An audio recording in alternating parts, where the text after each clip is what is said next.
दोस्तों, आज हम जानेंगे सिंधु नदी तंत्र के बारे में और सिंधु नदी तंत्र से संबंधित सभी प्रमुख स्थानों के बारे में भी हम जानेंगे। तो दोस्तों, सबसे पहले हम प्रमुख नदी सिंधु नदी के बारे में देखते हैं।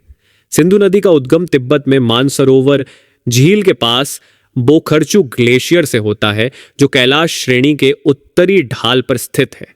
यहां से उत्तर पश्चिम की ओर प्रवाहित होते हुए भारत के केंद्र शासित प्रदेश लद्दाख में प्रवेश करती है और लद्दाख रेंज के दक्षिण में प्रवाहित होते हुए आगे बढ़ती है। लद्दाख की राजधानी लेह इसी नदी के राइट साइड में बसा हुआ है, जो भारत का सबसे शुष्क स्थान है।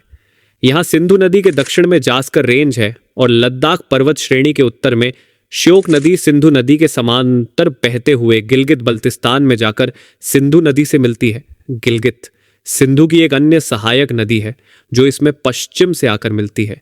वहीं स्कार्दू के निकट शीघ्र नदी सिंधु में आकर मिलती है।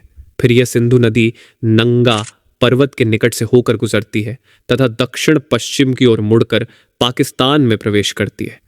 पाकिस्तान में मिठानकोट के पास सिंधु की प्रमुख सहायक नदी चेनाब नदी आकर मिलती है। इसके बाद दक्षिण की ओर प्रभावित होते हुए सिंधु नदी अरब सागर में अपना मुहाना बनाती है।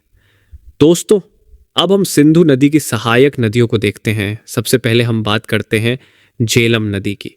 तो दोस्तों, झेलम नदी का उद्गम केंद्र शासित प्रदेश जम्मू एंड कश्मीर में वेरीनाग के पास से होता है और यहाँ से उत्तर पश्चिम की ओर होती है।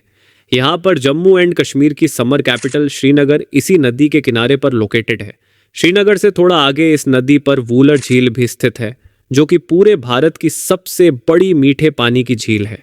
यहाँ से आगे चलकर यह नदी भारत और पाकिस्तान की सीमा बनाते हुए मंगला के पास पाकिस्तान में प्रवेश करती है। पाकिस्तान में यह नदी चिनाब नदी से जाकर मिल जाती है। अब हम चिनाब नदी को देखते हैं। चिनाब नदी का उद्गम बाराला चाला दर्रे के पास से होता है। दोस्तों, यहाँ चंद्र और भागा दो नदी आपस में मिलकर चंद्रभागा नदी का निर्माण करती है और यही चंद्रभागा नदी जम्मू एंड कश्मीर में एंटर करने के बाद चेनाब नदी के नाम से जानी जाती है। आगे किश्तवाड़ के निकट यह नदी एक कैंची मोड़ लेकर पीर पंजाल को रियासी में पार कर पाकिस्तान में प्रवेश करती है और पाकिस्तान में झेलम, रावी और सतलुज नदी इसी चेनाब नदी से आकर मिलती है और फिर यह नदी सिंधु नदी से जाकर मिल जाती है। यहाँ आपको ध्यान रहे कि इन सभी सहायक नदियों में अन्य सभी नदियाँ चेनाब नदी से आकर मिलती हैं और फाइनली चेनाब नदी सिंधु नदी से जाकर मिल जाती है। अब हम रावी नदी को देखते हैं। रावी नदी का उद्गम हिमाचल प्रदेश के कांगड़ा जिले में रोहतांग दर्रे के पास से होता है। यह हिमाचल प्रदेश से निकलकर पंजाब और जम्मू एंड कश्मीर की सीमा बनाते हुए आगे बढ़ती है। इसी सीमा पर ही इसी नदी पर रणजीत सागर डैम स्थित है। यहाँ से आगे निकलकर यह नदी पाकिस्तान और भारत की सीमा बनाती है। पाकिस्तान में प्रवेश करने के बाद इसी नदी के किनारे पर लाहौर स्थित है। आगे जाकर यह नदी चिनाब नदी में जाकर मिल जाती है। अब हम देखते हैं ब्यास नदी को। दोस्तों, ब्यास नदी का उद्गम रोहतांग दर्रे के पास ब्यास कुंड से होता है। हिमाचल प्रदेश में कुल्लू घाटी भी इसी नदी के किनारे पर स्थित है। इससे आगे यह पश्चिम की ओर प्रवाहित होती है और पोंग डैम ब्यास नदी पर ही स्थित है। पंजाब में प्रवेश करने के बाद हरिके नामक स्थान पर यह सतलज नदी से मिल जाती है। दोस्तों, अब हम देखते हैं सतलुज नदी को। सतलुज नदी का उद्गम मानसरोवर झील के पास राखसताल झील से होता है और हिमाचल प्रदेश में यह शिपकिला दर्रे से प्रवेश करती है।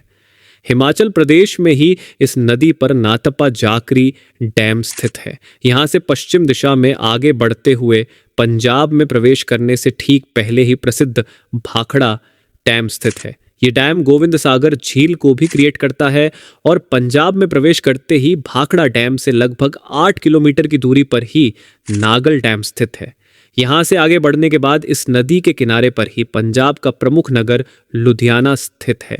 आगे चलकर हरिके नामक स्थान पर प्यास नदी सतलुज नदी से जाकर मिल जाती है और इनके संगम के पास ही हरिके बैराज बनाया गया है, जहां से इंदिरा गांधी नहर भी निकलती है, जो कि पूरे भारत की सबसे लंबी नहर है, जिसकी कुल लंबाई 649 किलोमीटर है।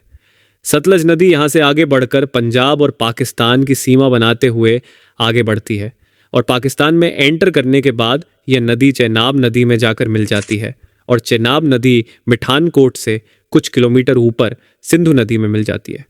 तो दोस्तों ये वीडियो आपको कैसी लगी कमेंट करके ज़रूर बताइए, और आगे आप किन किन टॉपिक पर ऐसी ही एनिमेशन वीडियो देखना चाहते हैं ये भी कमेंट्स में बताइए।